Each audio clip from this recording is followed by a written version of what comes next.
बिस्मिल्लाहिर्रहमानिर्रहीम। अस्सलाम वालेकुम। 94 न्यूज़ की खास खबरों के साथ मैं हूं तहा। खबर शामिल करते हैं मंडी बहाउद्दीन से अंसर जावेद की तफसीलात के मुताबिक।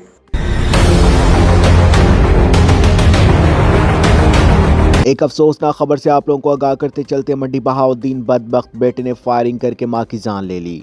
तफसीलात के मुताबिक मंडी बहाउद्दीन की तहसील मलकवाल में रिश्ते के तनाज़े पर बदबख्त बेटे ने फायरिंग करके मां की जान ले ली। हाजी अंसर जावेद की तफसीलात के मुताबिक मुलजिम अरसलान अपनी मां इरशाद बीबी को बहन का रिश्ता तय करने पर मना कर रहा था, जिसकी वजह से घर में झगड़ा हुआ। झगड़े के दौरान अरसलान ने तैश में आकर अपनी मां अरशाद बीबी को कत्ल कर दिया और मौका से फरार हो गया। पुलिस ने खावंद अशरफ की मुद्दईयत में मुकदमा दर्ज कर लिया है। पुलिस के मुताबिक बहन का रिश्ता तय करने के मामला पर मां अरशाद बीबी और बेटे अरसलान में झगड़ा हुआ। मुलजिम ने तैश में आकर मां को फायरिंग करके कत्ल कर दिया और मौका से फरार हो गया। पुलिस ने जाए वकूआ से शवाहिद इकट्ठे कर लिए हैं। लाश को पोस्टमार्टम के लिए नज़दीकी अस्पताल मुंतकिल कर दिया है। मुलजिम की गिरफ्तारी के लिए छापे मारे जा रहे हैं।